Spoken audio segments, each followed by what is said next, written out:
Irmãos, vamos abrir a palavra. Nós vamos ler 3 textos para a gente começar, tá? O primeiro deles está lá na primeira carta de João, que seria o texto, ou parte do texto que nós falaríamos hoje, mas vamos pular ele ou deixar para outra semana. Então, 1 João 2.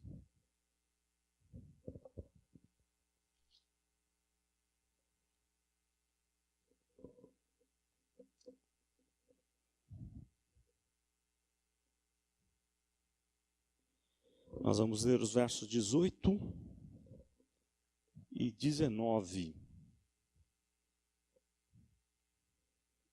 Pode ser 18 a 20. 1 João 2, 18, 19 e 20. Esse é o primeiro texto. Quem quiser pode fazer a leitura com a voz bem forte aí.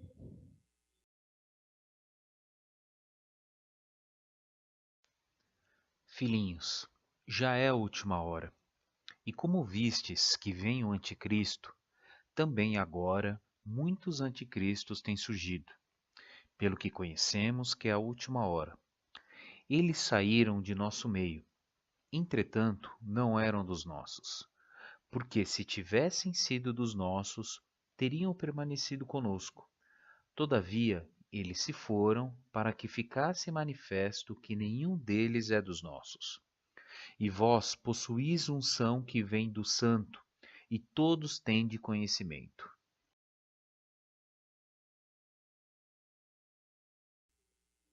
Muito bem, então esse é o primeiro texto, o texto continua, né, até o final do capítulo falando do mesmo assunto, mas é um dos textos que falam do anticristo.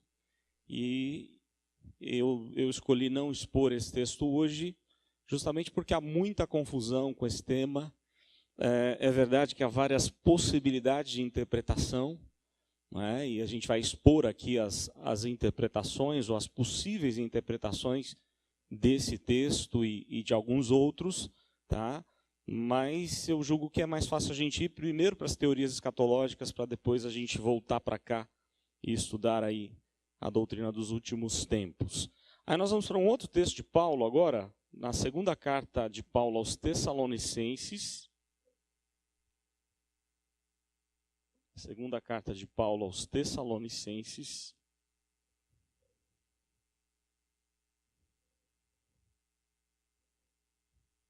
Capítulo 2.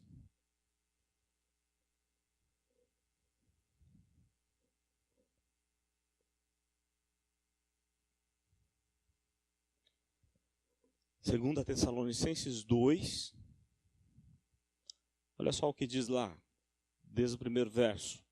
Irmãos, no que diz respeito à vinda de nosso Senhor Jesus Cristo e à nossa reunião com Ele, nós vos exortamos a que não vos demovais da vossa mente com facilidade, nem vos perturbeis, quer por espírito, quer por palavra, quer por epístola, como se procedesse de nós, supondo tenha chegado o dia do Senhor.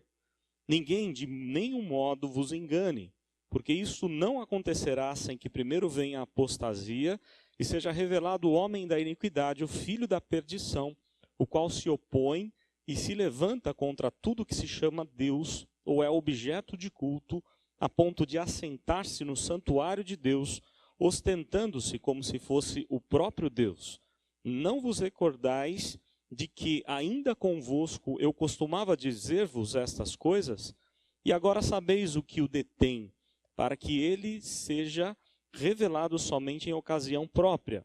Com efeito, o mistério da iniquidade já opera e aguarda somente que seja afastado aquele que agora o detém. Então será de fato revelado o iníquo, a quem o Senhor Jesus matará com o sopro de sua boca e o destruirá pela manifestação de sua vinda. Ora, o aparecimento do iníquo é segundo a eficácia de Satanás, com todo poder e sinais e prodígios da mentira, e com todo engano de injustiça aos que perecem, porque não acolheram o amor da verdade para serem salvos. É por este motivo, pois, que Deus lhes manda a operação do erro para darem crédito à mentira, a fim de serem julgados todos quantos não deram crédito à verdade, antes, pelo contrário, deleitaram-se com a injustiça. Esse é um outro texto que fala da volta do Senhor Jesus, e algumas coisas que acontecerão antes da sua vinda ou da sua volta. Bom, eu vou seguir aqui no PowerPoint, que tem um pequeno resumo daquilo que eu enviei, pelo menos os pontos principais. Há pelo menos 3 expressões do Novo Testamento que falam da volta do Senhor Jesus. A Apocalipse, que é traduzido como revelação, então você encontra em alguns textos da palavra. E aqui eu já queria, antes que eu esqueça, eu queria fazer uma pausa aqui para falar um pouquinho de Apocalipse. O livro do Apocalipse. Há uma tremenda confusão quando se pensa em Apocalipse como profecia. Por quê? Porque não é profecia. É literatura apocalíptica, que vai nascer no tempo, nasce com Daniel, nasce com Zacarias, alguns pedaços de alguns livros do Antigo Testamento, mas mais especificamente no período dos 400 anos de silêncio, que surge a literatura apocalíptica. Ela tem características diferentes da profecia. A profecia, ela sempre aponta para frente. Então, entendam bem, vou dar um exemplo de profecia. Um livro profético, Isaías. Toda vez que aparece lá em Isaías, aparece a palavra razão, visão do profeta. É algo que aponta para frente. Então, um livro de profecia, como Isaías, ele vai falar de coisas do tempo de Isaías para frente. Nunca fala para trás. E aí é uma tremenda confusão que fazem com Isaías. Isaías 14. Algumas pessoas falam, ali refere-se à queda de Satanás. Não, refere-se à queda da Babilônia. É para frente. É claro que você, com outros textos da palavra, você percebe que a semelhança da queda de Satanás com o que aconteceu com a queda das nações.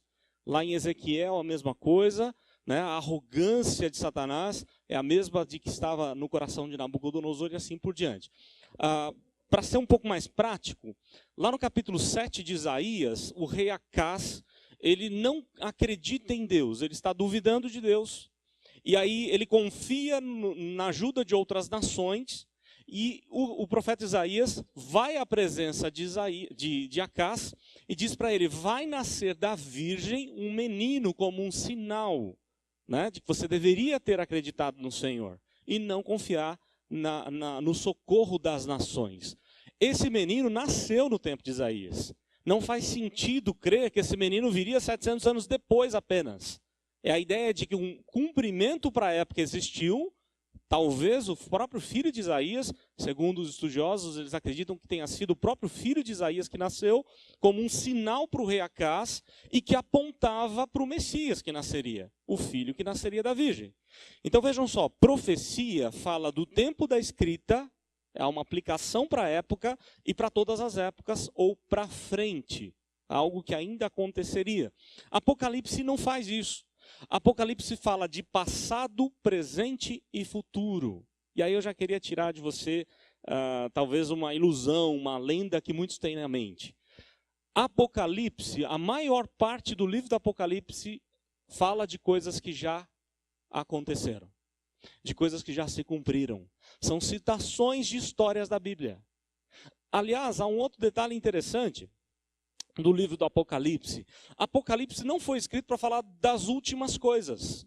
As pessoas, aliás, eu lembro quando eu comecei a estudar com jovens aqui Apocalipse, uma jovem não fez aula e ela disse assim, não, pastor, eu não quero, porque eu morro de medo do Apocalipse.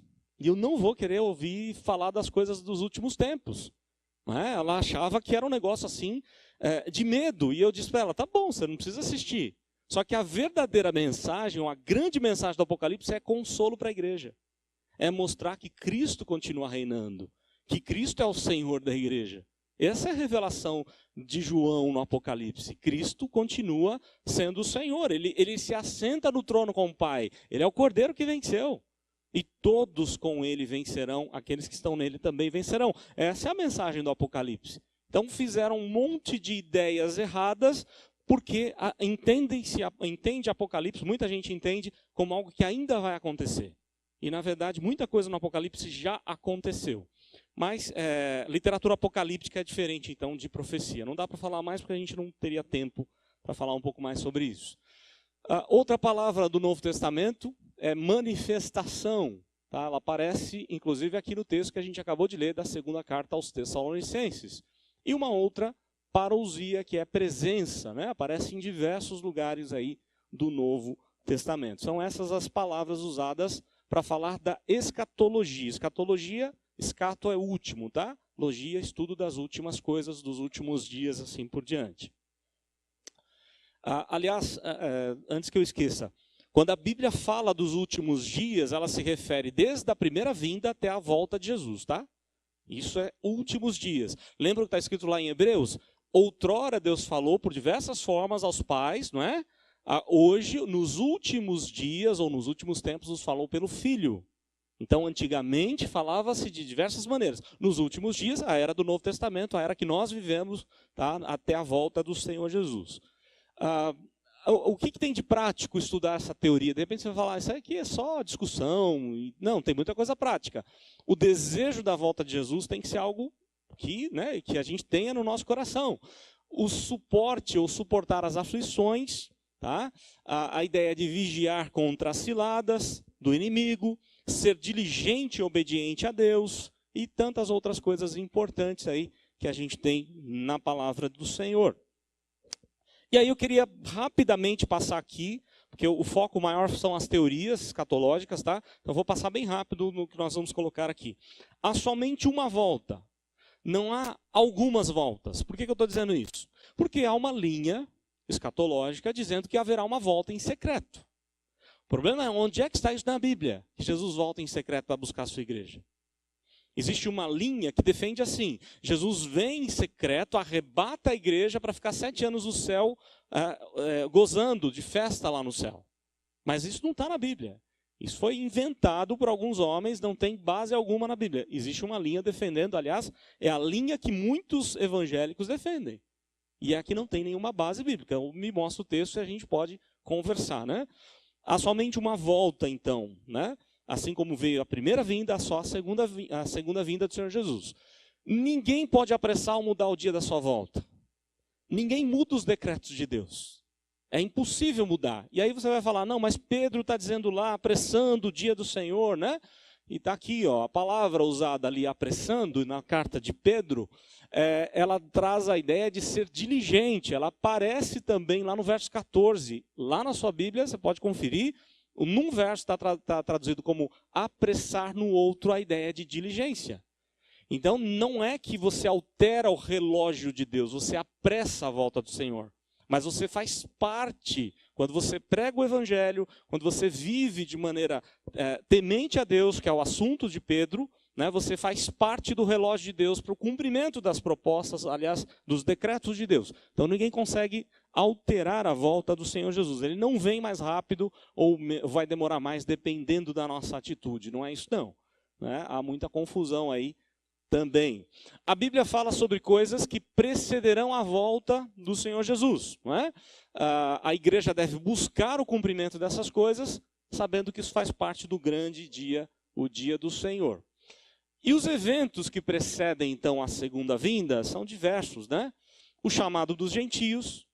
Lembram que até antes do Novo Testamento, o judeu tinha um chamado especial para temer ao Senhor, para conhecer a Deus. A partir do Novo Testamento, a partir com Jesus, o chamado dos gentios é visto, ordem de Deus. Paulo é o apóstolo dos gentios e esse é um dos sinais. Ou seja, os gentios são chamados para o mesmo pacto, para o pacto da graça do Senhor.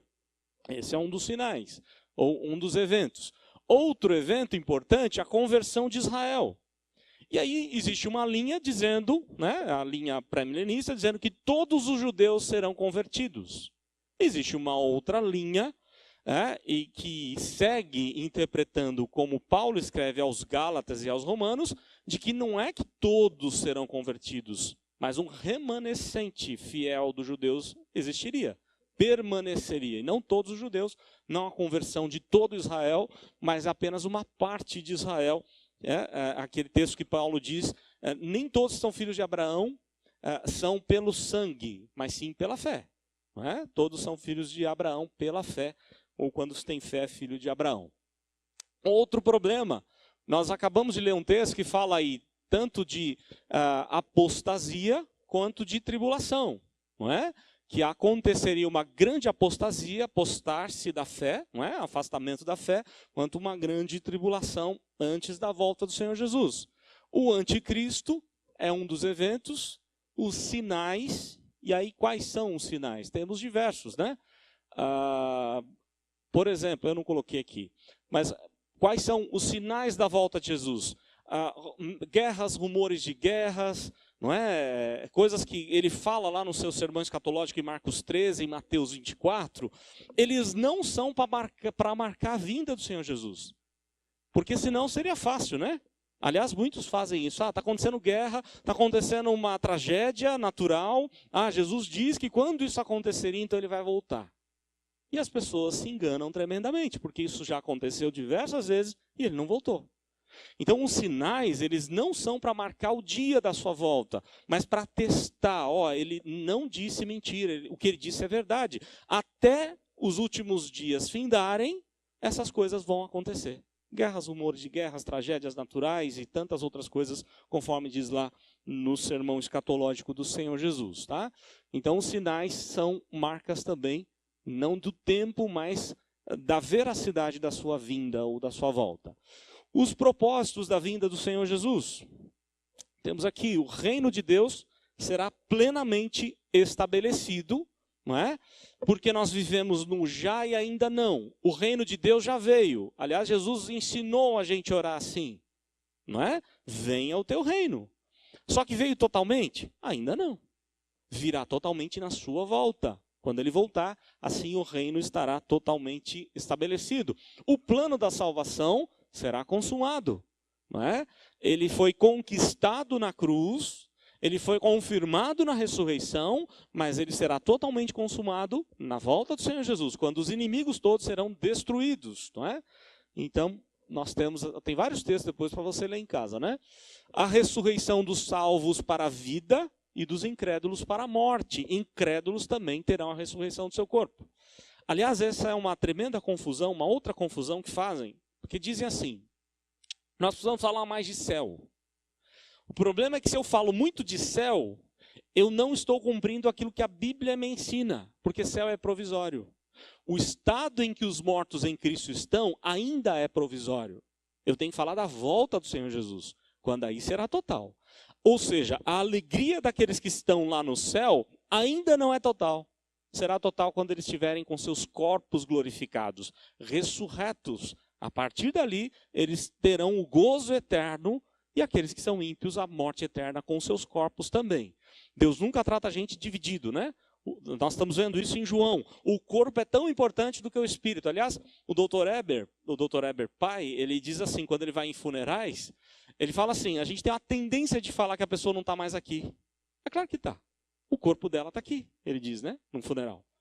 Por quê? O corpo faz parte da pessoa. Uma parte dela partiu para o céu, para o encontro com Deus, mas outra parte ficou aguardando a ressurreição. Então, na verdade, a gente não pode entender essa questão, né, de que quem está lá no céu conquistou o máximo. Não, ainda não. A conquista total de gozo eterno vai vir só quando Jesus retornar. Aí a libertação da igreja, né, a igreja vai ser liberta da grande tribulação. Ou seja, a igreja passa ou não passa pela grande tribulação? Há uma linha que diz que não, a outra linha que diz que a igreja está passando pela grande tribulação e Deus vai tirar a grande tribulação com o quê? Com a volta do Senhor Jesus. Ele vem para resgatar a igreja e não permitir que a igreja passe por toda a grande tribulação. O cosmos, o mundo, toda a criação de Deus vai ser totalmente restaurado. Basta lembrar, né? Aquilo que está escrito lá em Isaías 11, o leãozinho vai brincar com o bebezinho.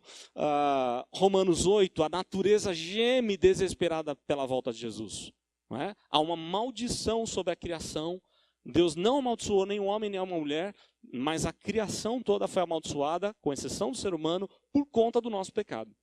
E a natureza geme desesperada pela volta do Senhor Jesus para ser totalmente restaurada. São coisas importantes aí. Todos os santos serão restaurados à vida de Adão antes da queda. Você quer saber qual que é o propósito da volta de Jesus? Fazer um retorno ao Éden. aos princípios do Éden. Por isso que a gente até estudou recentemente lá na classe de casais. Você quer saber o que Deus espera de você no seu casamento ou na sua vida como um todo? Trabalho, estudo, família. Volta ao Éden, volta a Gênesis 1. Porque ali é o padrão de Deus, é o que Deus espera da gente. Ali está todas as áreas da nossa vida de maneira perfeita, sem a influência do pecado. O que Jesus vai fazer é um retorno ao Éden. Quem trabalhou muito bem essa tese é o Dr. Van Groningen, no seu livro Da Criação à Consumação. A volta de Jesus, o que ele vai fazer na volta? Voltar à criação. Né? Os mesmos princípios da criação estarão ali. Portanto, terá trabalho no céu, ou no estado eterno. Né? Se vai ser no céu ou em outro lugar, aqui na terra ou em outro lugar, nós não temos como saber. Eu não vou entrar nesse tema, então vou adiantar a minha posição aqui. Eu creio que é aqui. Deus destrói e reconstrói. Né? Destrói com fogo, segundo Pedro. Reconstrói, porque a palavra novo é de algo novo, renovado, e não outro. Não é um outro lugar. Né? Mas a ideia é que nós vamos ter tudo aquilo que tinha no Éden. Então vai ter trabalho. Né? Vai ter também trabalho, tecnologia e todas essas coisas sem influência do pecado. Tudo vai voltar a ser então como era no princípio. Não haverá mais a tentação de Satanás. Ele não mais vai enganar as nações, não é isso? E aí nós vamos para as teorias do milênio. Então já passamos aí várias páginas, né, bem rapidinho. E eu vou seguir já para as teorias do milênio. Página 4, quem quiser acompanhar. Eu não coloquei uma parte histórica aqui, só para vocês compreenderem um pouquinho.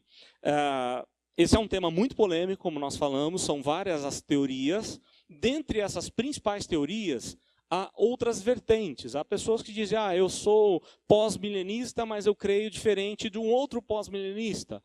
Eu sou amilenista, mas eu creio de maneira diferente. E assim há uma tremenda confusão aí. Então nós vamos, antes de falar das teorias, vamos lá para Apocalipse 20. E a gente vai entender um pouco mais do que estamos tratando. Senão vocês vão ficar sem entender o porquê que a gente está falando das teorias escatológicas. Porque existe um texto que fala de um reinado de Cristo por 1000 anos. E é esse texto de Apocalipse 20. Nós vamos ler 1 a 6. Apocalipse 20, de 1 a 6. E conforme combinamos, depois a gente vai ter perguntas e contribuições aí mais para o final, tá? Vamos lá, Apocalipse 20, verso 1. Então vi descer do céu um anjo. Tinha na mão a chave do abismo e uma grande corrente. Ele segurou o dragão, a antiga serpente, que é o diabo, Satanás, e o prendeu por 1000 anos. Lançou-o no abismo, fechou-o e pôs selo sobre ele, para que não mais enganasse as nações, até se completarem os 1000 anos. Depois disso é necessário que ele seja solto pouco tempo. Vi também tronos, e nestes sentaram-se aqueles aos quais foi dada a autoridade de julgar. Vi ainda as almas dos decapitados por causa do testemunho de Jesus, bem como por causa da palavra de Deus. Tantos quantos não adoraram a besta, nem tampouco a sua imagem, e não receberam a marca na fronte e nas mãos, e viveram e reinaram com Cristo durante 1000 anos. Os restantes dos mortos não reviveram até que se completassem os 1000 anos. Esta é a primeira ressurreição. Bem-aventurado e santo é aquele que tem parte na primeira ressurreição. Sobre esses a segunda morte não tem autoridade, pelo contrário, serão sacerdotes de Deus e de Cristo e reinarão com ele os 1000 anos. Várias vezes aparece a expressão 1000 anos. E é o nosso assunto aqui. Aqui ele está se referindo 1000 anos que está acontecendo, 1000 anos que vai acontecer, são as principais teorias, né? Pós-milenista e amilenista entende que há 1000 anos, aliás, o amilenista está acontecendo já esse reinado de 1000 anos, o 1000 anos está reservado para perto da volta do Senhor Jesus, não é? O pós-milenista, a gente vai ver com detalhes, e os tanto dispensacionalista quanto pré-histórico, eles entendem que o 1000 anos é a partir da volta do Senhor Jesus. Jesus volta e depois os 1000 anos acontecerão. Então a gente vai ver um pouquinho mais sobre essas visões. No começo da era cristã, os papas, os teólogos todos, eles eram pré-milenistas, históricos. Tá? Só que com o passar do tempo, mais especificamente com Agostinho, toda a igreja passou a ser amilenista. E ser um pré-milenista era visto como algo ruim, algo de heresia, algo errado. Somente a partir da reforma, os reformadores também tinham uma linha amilenista, mas depois surgiram outros com visões novamente pré-milenista. Tá? E lá para frente vão surgir o dispensacionalismo, tá? Eu vou explicar direitinho o que é cada uma dessas teorias, espero que você compreenda, espero que eu consiga explicar de forma que você entenda, né? E vão surgir mais duas teorias bem lá para frente. Né? Por volta do ano 1800, 1750, surge o pós-milenismo e o dispensacionalismo. Tá? São teorias que vão surgir depois. Então a gente vai seguir primeiro para o pós-milenismo, que é mais fácil de entender, né? É mais tranquilo de compreender. O reino de Deus está expandindo, ou se expandindo, através da pregação do Evangelho. O mundo está melhorando aos poucos. Vejam só, que o reino, e eu já vou fazer algumas críticas, tá? Vocês já vão saber que tem teorias que eu discordo totalmente. Dizer que o mundo está melhorando é complicado. Mas se o reino está expandindo, não é complicado. Não é? Pela pregação do Evangelho, o reino expande. É a ordem de Cristo, a autoridade sobre a igreja, até aí tudo bem. O problema está em que o mundo está melhorando segundo o pós-milenista. E aí a gente tem uma dificuldade tremenda com isso. Né? É certo que alguns pós-milenistas não creem bem dessa forma, mas a essência da doutrina é essa. Tá? Então, seguindo pela principal doutrina, e aí tem as vertentes pequenas que aí cada um segue do jeito que quer. Aliás, uma boa dica, tá? Eu estou apresentando aqui a primeira das teorias. Você não precisa seguir uma só. É difícil não seguir uma só. Mas, de repente, você pode falar, poxa, tem coisas aqui nessa teoria, eu, pelo menos, sigo essa linha, tá? Eu prefiro a palavra de Paulo, examine tudo e retenha o que é bom. Então, você vai pegar, olha, tem coisas legais no pós-milenismo. Tem coisas legais no amilenismo, tem coisas legais no pré. O que eu não consigo achar legal é aquilo que o dispensacionalista defende. E é o que mais a igreja evangélica crê. E aí o negócio é complicado. Né? Eu estou seguindo o dispensacionalista clássico, né? Claro que há vertentes, por exemplo, talvez você se assuste, mas John MacArthur é um dispensacionalista. Quem tem a Bíblia do John MacArthur, que é sensacional os comentários, tem que tomar cuidado com as profecias. Porque ele tem uma visão meio complicada de cumprimento das profecias. Né? Aliás, ele só não é tão aceito nos meios da teologia reformada, ele é um teólogo reformado, mas ele só não é tão mais querido por conta desse problema escatológico dele. Essa linha escatológica dele, que não é uma linha tão ruim quanto a dispensacionalista, mas segue uma linha bem complicada aí também. Então, vamos lá, onde eu estou? O mundo será quase totalmente cristianizado e os incrédulos serão exceção, segundo essa teoria. Difícil pensar assim, né? Haverá um tempo de paz e prosperidade que eles chamam de milênio. Então, qual que é a ideia do pós-milenista? No fim dos tempos, ou quando estiver perto da volta do Senhor Jesus, tá? Haverá um milênio, o reinado milenar de Cristo. E qual é a marca desse milênio? É que o mundo vai ser quase totalmente cristianizado. Poucos serão os incrédulos, é isso que eles defendem. Né? Basicamente, o bem resumido é isso que eles defendem. O mal não vai ser eliminado, mas diminuído muito, né? Devido à influência dos crentes. Quem dera isso acontecesse. Né? Aliás, é interessante, por que surge essa teoria com o chamado movimento do iluminismo? Qual que é a tese do iluminismo? Nós vamos conseguir fazer um céu na Terra. Essa é a tese dos cientistas e filósofos do iluminismo. Então entrou-se ou influenciou a teologia, como que dizendo, peraí, não vamos seguir a linha do iluminismo, que é através de uma economia, do direito, mas sim com a teologia certa. Então é possível entender a Bíblia de acordo com ideias de que aqui o mundo vai ser quase que totalmente céu, né? Quase totalmente cristianizado. Encerra-se o milênio com a segunda vinda do Senhor Jesus. Nem toda profecia, segundo eles, deve ser interpretada literalmente. Então, essas duas coisas, tudo bem. O milênio encerra com a segunda vinda. Há uma outra teoria que diz que sim. E nem toda profecia deve ser interpretada literalmente. Também, eu particularmente concordo com essa ideia. Os livros da Bíblia, eles precisam ser interpretados literariamente e não literalmente. O que é literariamente? Se você pegar um livro qualquer você tem que saber que estilo de escrita é. Mesmo livros do mundo, não é? Então eu vou pegar um livro de história, eu vou saber que é história. Eu pego um livro de poesia, eu vou saber que é poesia. Eu tenho um jeito de interpretar diferente. Na Bíblia é a mesma coisa. Temos história, temos poesia, temos parábola, não é? Temos profecia, temos apocalíptico, enfim, nós temos várias passagens diferentes na Bíblia. Então eu interpreto literariamente e não literalmente. O milênio talvez seja mais do que 1000 anos, segundo essa teoria, e o amilenista defende da mesma forma. Então o pós-milenismo fala sobre isso. Preterismo, muitos que seguem o preterismo costumam seguir o preterismo e mais alguma outra. Na maioria das vezes preterismo e amilenismo. A maioria dos preteristas são amilenistas. O preterismo tem coisas interessantes, mas tem coisa esquisita também, né? Algumas ou todas as profecias foram cumpridas com a geração que vivia enquanto Jesus pregou. Tá? Então, há uma linha do preterismo dizendo assim, o anticristo já veio antes de Jesus. Antíoco Epifânio, que é uma profecia de Daniel, não é? O homem da iniquidade, que realmente se cumpre em parte em Antíoco Epifânio, por volta de 150 anos antes da vinda de Jesus, da primeira vinda. Não é?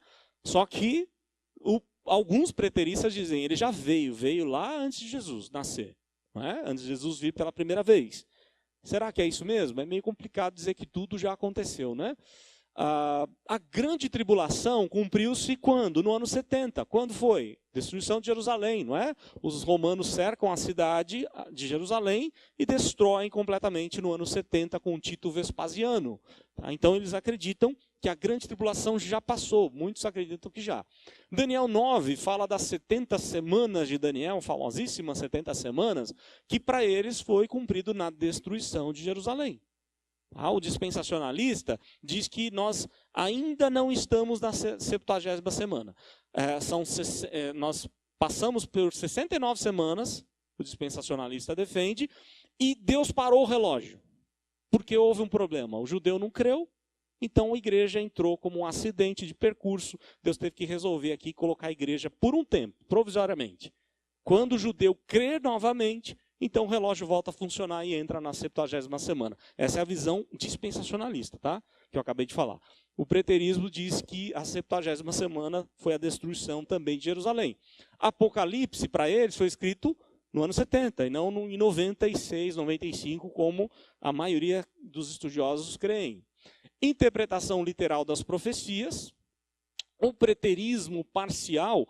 Algumas profecias se cumpriu, por exemplo, Cristo veio em julgamento sobre Jerusalém. Esse foi um dos dias do Senhor, não o dia em si. Tá? Então, o preterismo parcial, dá para até concordar com ele em partes. Né? É interessante. O problema é o preterismo total. Jesus veio...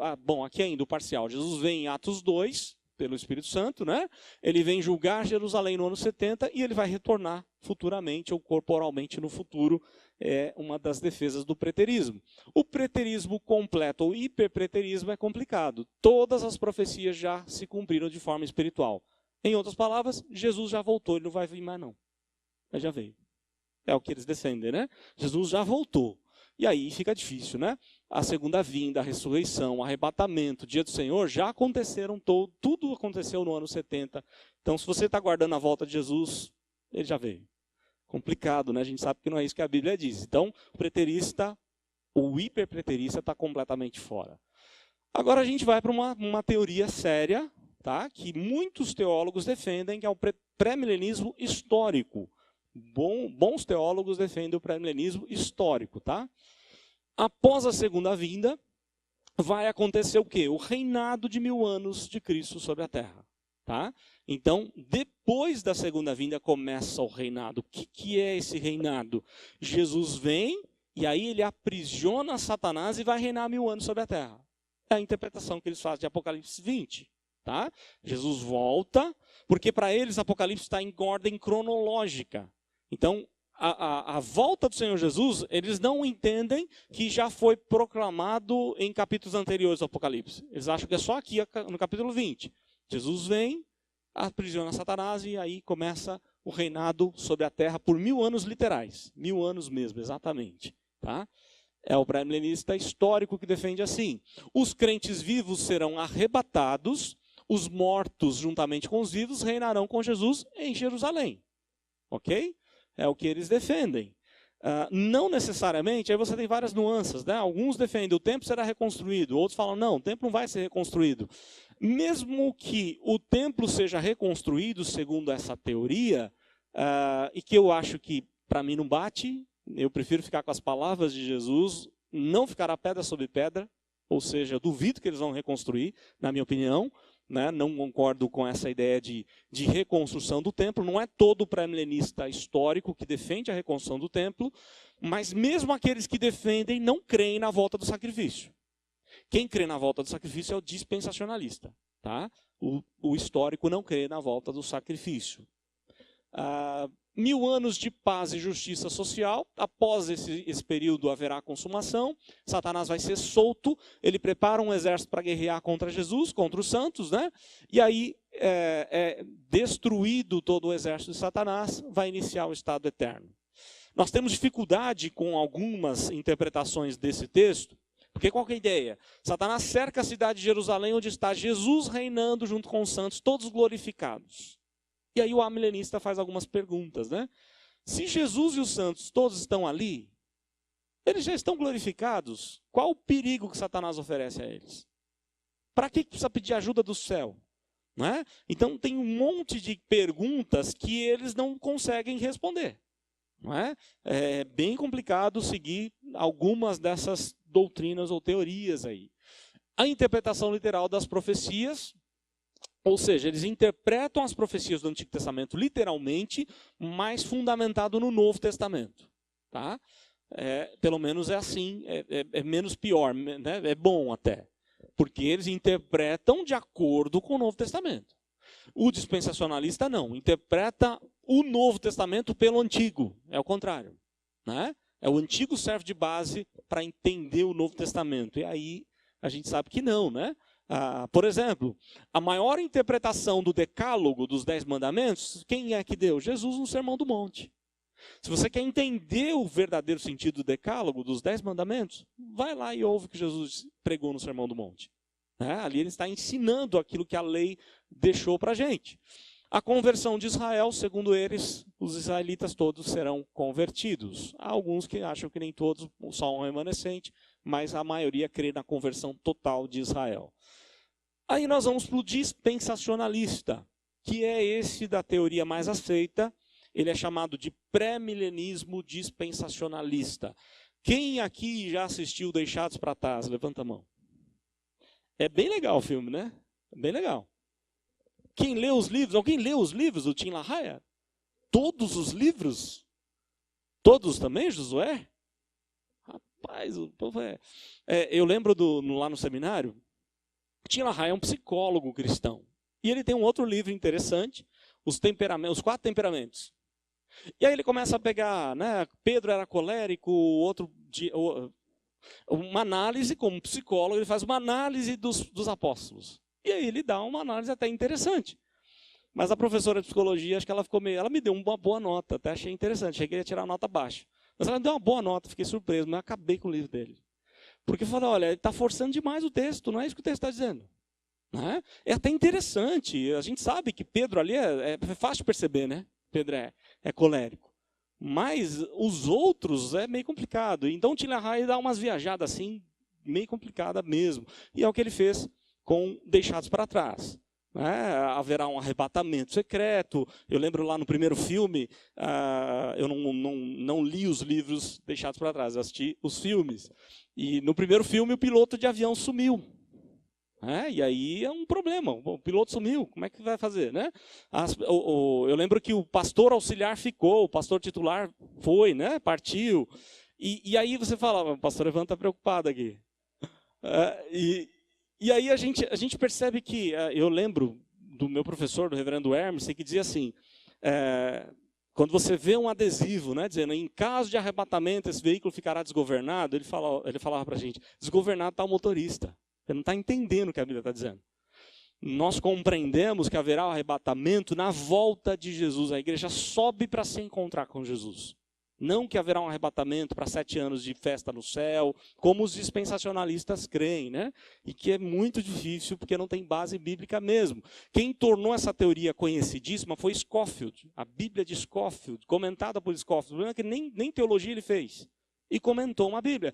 Do mesmo jeito que Charles Finney trouxe algumas contribuições para a pregação e tudo mais, mas Charles Finney também não era teólogo, não tinha curso de teologia e fez um compêndio teológico, né? Que é de onde muitos pentecostais se baseiam. Então aí você fala, poxa, mas espera aí, nem os originais ele conhecia, nem a história toda da igreja ele conheceu, ele estudou, então fica difícil, né? E Scofield é um desses que comentou uma Bíblia sem fazer curso de teologia.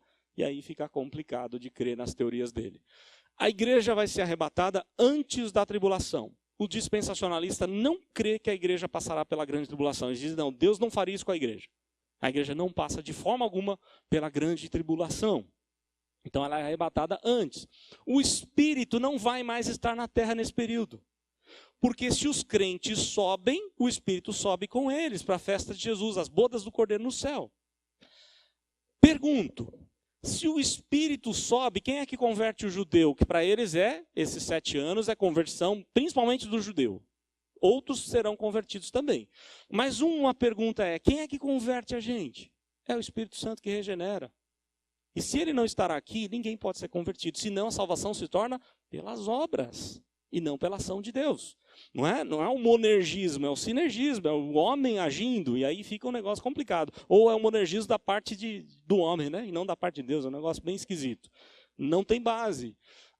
As bodas do Cordeiro vão durar 7 anos, o problema é que eles não dão o texto para a gente, um texto que diga claramente que haverá festa no céu durante 7 anos, com o Espírito Santo lá, com Jesus lá e tudo mais. E a igreja arrebatada lá. A grande tribulação vai durar 7 anos aqui na terra, tá? Para a conversão do judeu, principalmente. E a igreja vai ser poupada dessa ira de Deus, tá? Eles creem dessa forma. E por isso alguns falam da segunda chamada. Não é? Haverá uma segunda chance. Vejam, e eu vou ser duro aqui, tá? Eu sei que está gravando, mas vou ser duro do mesmo jeito. Eu penso que essa teoria é diabólica, demoníaca.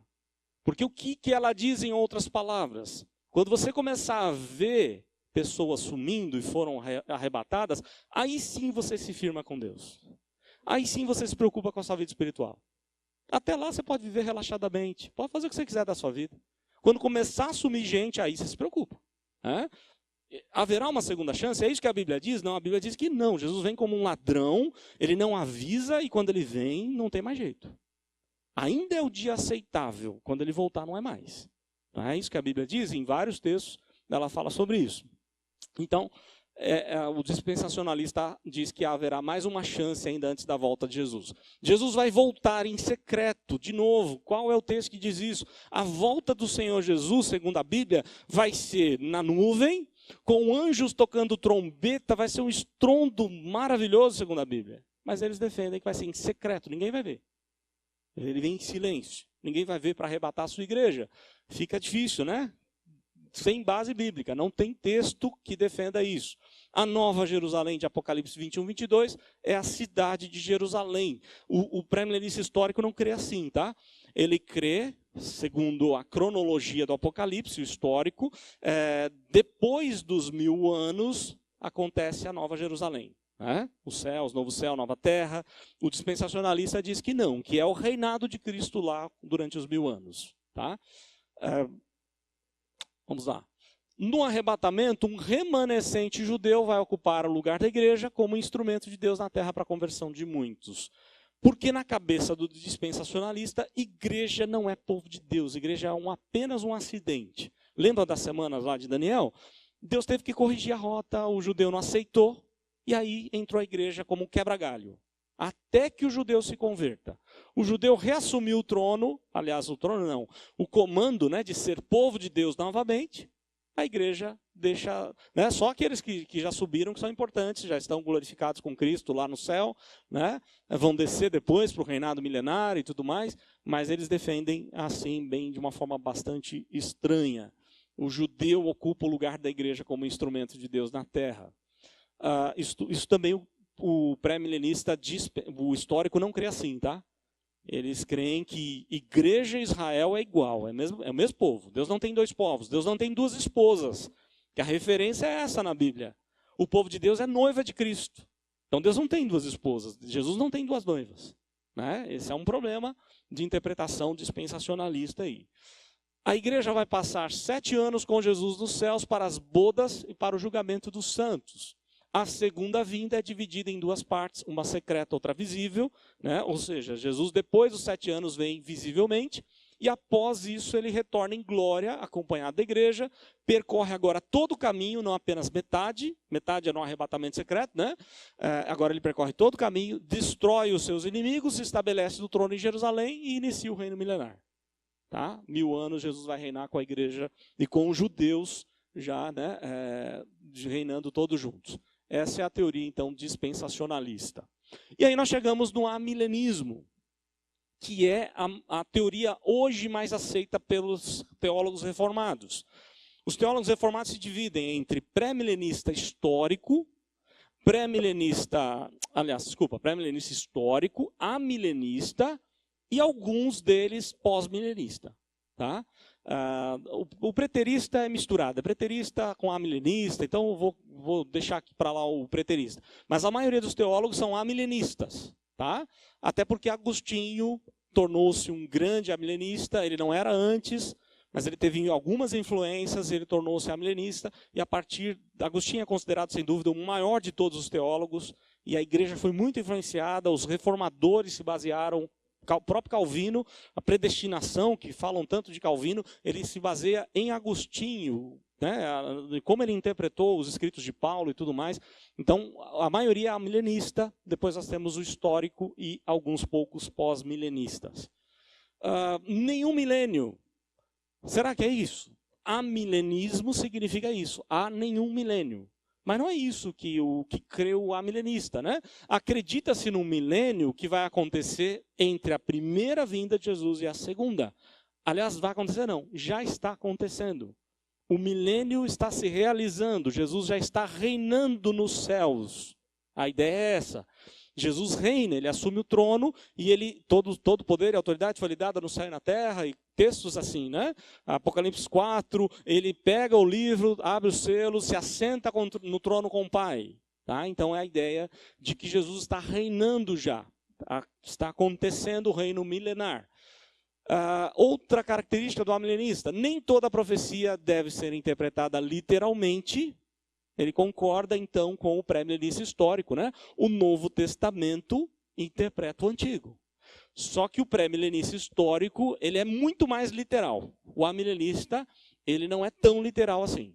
Né? Tanto que, para o amilenista, Apocalipse é dividido em 7 sessões paralelas.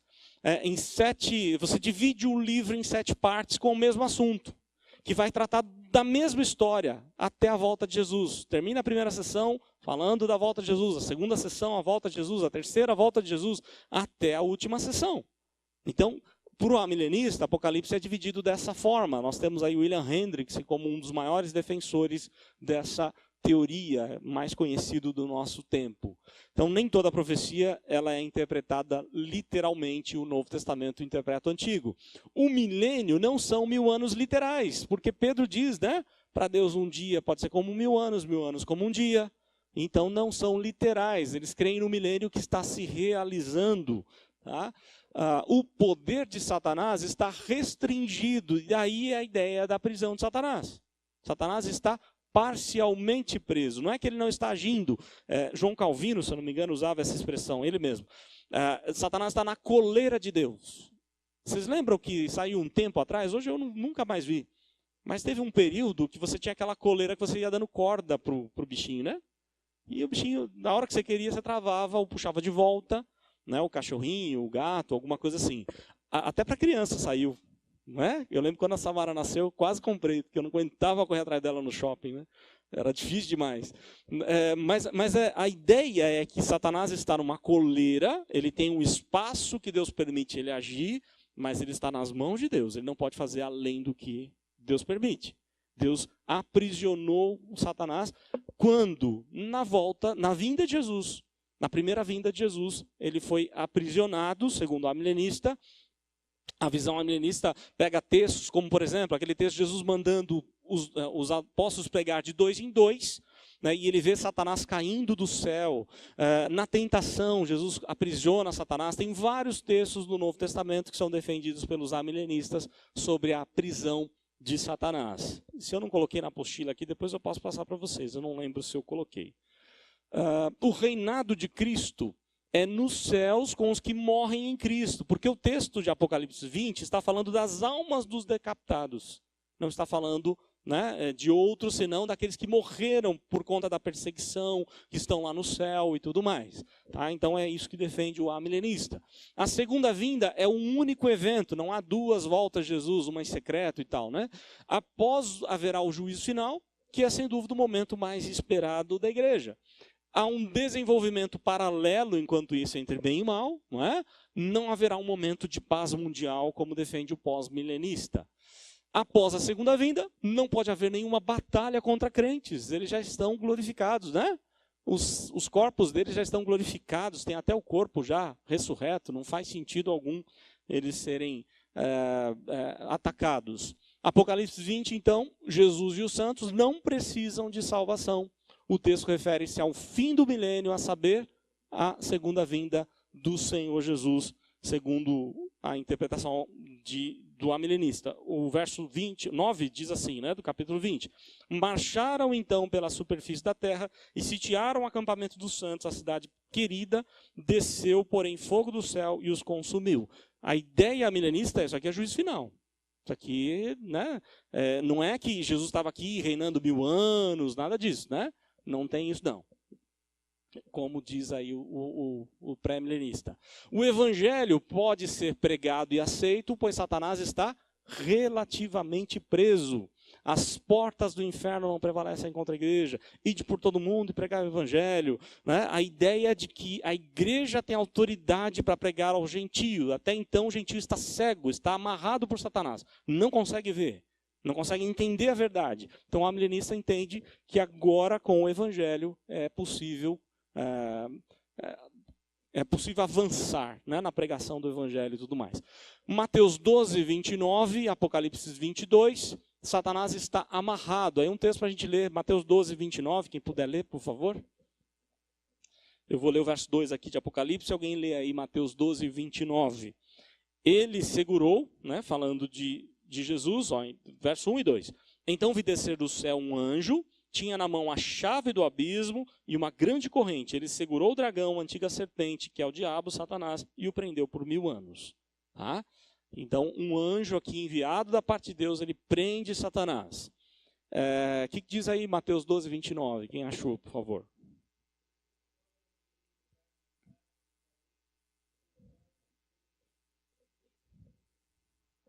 Então, olha só o que Jesus está dizendo. Ó, o que ele fez? Ele amarrou, porque a casa era do valente, era do inimigo. Ele vai e amarra o inimigo para poder agir, né? Para poder libertar e tudo mais. Essa é uma das teorias aí do amilenista. Eu ia falar alguma coisa aqui, eu não estou lembrando agora. Então vi descer do céu um anjo, tinha na mão a chave do abismo e uma grande corrente. Ele segurou o dragão, a antiga serpente, que é o diabo, Satanás, e o prendeu por 1000 anos. Esqueci o que eu ia falar aqui, depois eu lembro. Vamos seguir. Há somente uma segunda vinda de Jesus, uma ressurreição dos mortos, um único arrebatamento, qual ocorrerá na segunda vinda, um único juízo final. Apocalipse 24 refere-se ao reinado dos santos, que já estão no céu. João vê as almas dos decapitados e não seus corpos. Né? Apocalipse 24 a 5. A primeira ressurreição refere-se àqueles que estão unidos a Jesus pela fé. Agostinho entendia a primeira ressurreição como arrependimento, como conversão. Né?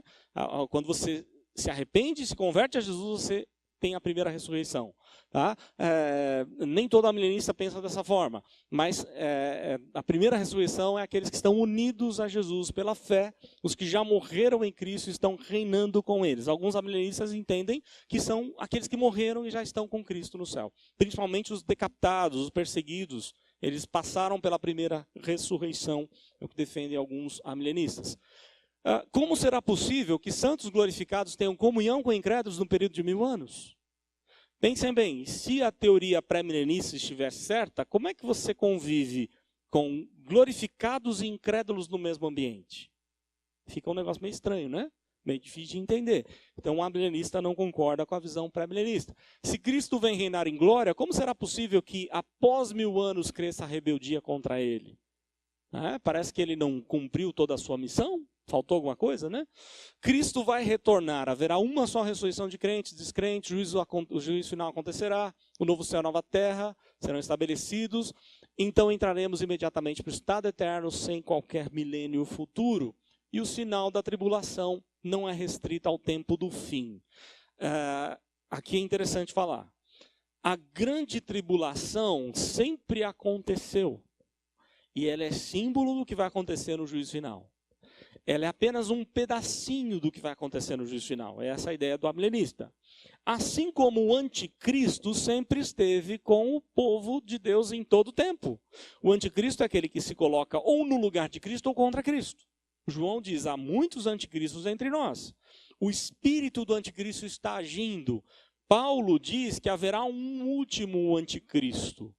Quem é então o anticristo? Aí é uma grande discussão, né? Quem é o anticristo? Os reformadores e os puritanos, quem vem depois da linha reformada, que também eram reformados, né? Puritanos eram os presbiterianos ingleses, vieram 100 anos depois da reforma, eles entendiam que era o papado. Não um papa em específico, mas o papado. Porque as características do homem da iniquidade tem que ser alguém que é governante, tem que ser alguém influenciado com a igreja. Você pega lá as bestas do Apocalipse, né, ele faz milagres, ele opera alguns milagres, alguns sinais. Ele, né, uma cabeça de uma besta foi esmagada e aí a outra besta cura aquela cabeça, né? Então, eles acreditam que alguém envolvido com a igreja, acreditavam, e eles entendiam que era o papado. É muito possível que seja, né? Acontece o seguinte, que haverá um outro anticristo no final. Alguns amilenistas creem que haverá o anticristo final. Nem todos. Alguns entendem que não haverá mais, não uma pessoa específica. Qual que é o grande problema? Quem está assistindo a novela aí deve estar acompanhando bem isso. A novela é dispensacionalista. O que ela está ensinando? A igreja foi arrebatada para gozar de bênçãos lá celestiais, não é isso? Aparece o anticristo durante esses 7 anos, porque são 7 anos de grande tribulação para a conversão do judeu. Reconstrução do templo, aparecem 2 testemunhas, eu não sei se já mataram elas na novela, elas ficaram com os corpos estirados, né, não foram enterradas e tudo mais. Eu compreendo aquele texto de Apocalipse como a pregação do evangelho. Jesus mandou de 2 em 2. Então eu não entendo que são 2 testemunhas que ainda virão, né, não é literal. Mas é algo que tem que ser interpretado simbolicamente, até porque todo livro é simbólico. Então é meio complicado. E aí o que acontece? Nesse período o anticristo está agindo e tomando o lugar de Deus. Os amilenistas que creem num anticristo final é exatamente na hora final do juízo final. Porque quando Jesus está descendo, você não tem mais relógio, não tem mais tempo cronológico. Acabou o tempo cronológico. Então não dá nem para você saber quanto tempo vai demorar a volta de Jesus. Quanto tempo demora a ressurreição de todos, o julgamento de todos, a grande tribulação, que é quando Jesus liberta Satanás e o homem da iniquidade. Paulo diz que aquele homem da iniquidade, que é o anticristo, ele está limitado possivelmente pela ação do próprio Espírito Santo de Deus, né? E ele está totalmente ligado a Satanás. Enquanto Satanás estiver preso, ele não tem poder para agir como ele gostaria. A ideia que o texto, o amilenista, entende é que na volta de Jesus, todas essas coisas acontecerão. A grande tribulação vai acontecer. Quando o que Deus vai fazer é exatamente o seguinte: Deus vai deixar você escolher o que você quer da sua vida. E quando Deus deixa o homem, aliás, Deus deixou, né? Deus deixou o homem solto por algumas vezes. O que acontece com o homem? Ele se autodestrói, não é? É o que acontece com o homem, não tem como agir de outra forma. E a ideia, então, amilenista é essa. Não haverá uns 7 anos de grande tribulação com o anticristo agindo, mas é tudo exatamente na volta do Senhor Jesus. É no mesmo evento. E aí a gente não sabe quanto tempo isso vai durar. Porque acabou o Cronos, a cronologia, o relógio não tem mais, né? agora é estado eterno, ou começa o estado eterno.